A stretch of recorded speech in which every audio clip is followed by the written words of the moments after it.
Utilising KTM's incredible 890 Adventure as a base, Husqvarna say that their Norden is the perfect halfway house. Something that can tackle some serious road mileage and something that is seriously capable off-road. They say it sits smack bang in the middle of the really road-focused KTM 890 Adventure and the really off-road capable 890 Adventure R. So, is this bike really the best of both worlds?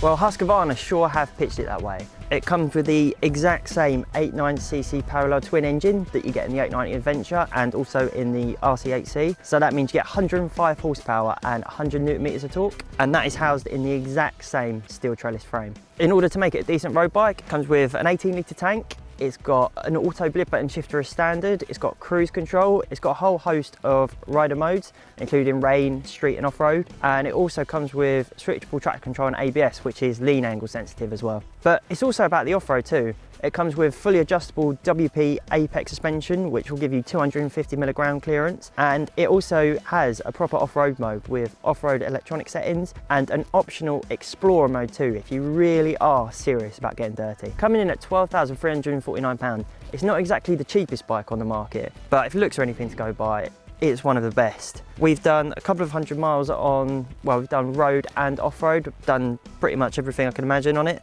And I've got to say, this bike really is an absolute belter.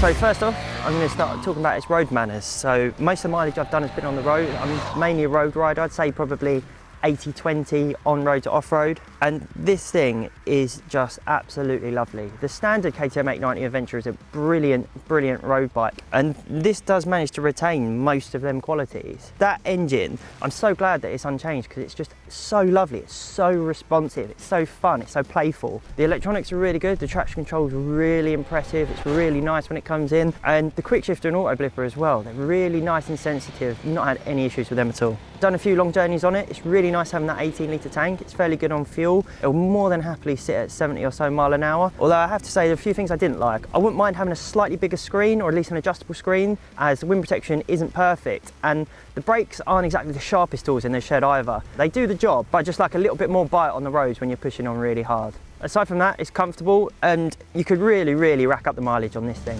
But that's just half the story, because this bike's made to be an off-road bike as well. Even though it's not as wild, it's not as focused, it's not as aggressively targeted at the dirt as the 890 Adventure R, this bike is more than capable to tackle pretty much anything I can throw at it. When you stick it in off-road mode, it's much softer. You don't sort of get that really initial hit of the throttle, and the electronics are so good. You can ride it in the wet, you can ride it in the mud, and it really is an impressive bit of kit. The weight is held really nicely, even for my little legs, I feel really confident on it, and at slow speed, it really does look after you. I'd say if you're really looking to do some hardcore off-roading, you will probably run into its limits, but for 85% of us, I think this is more than capable. And I have to mention as well that the model we tested comes on Metzeler Karoo tyres, which are even more off-road focused, which really made it even better.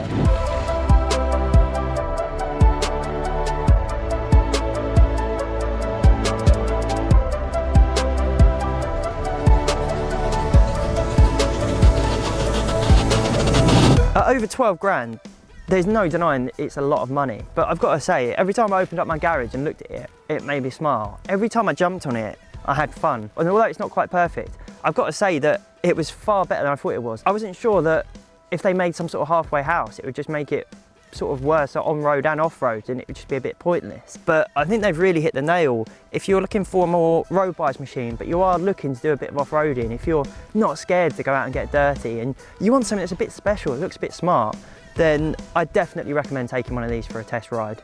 It's been an absolute blast.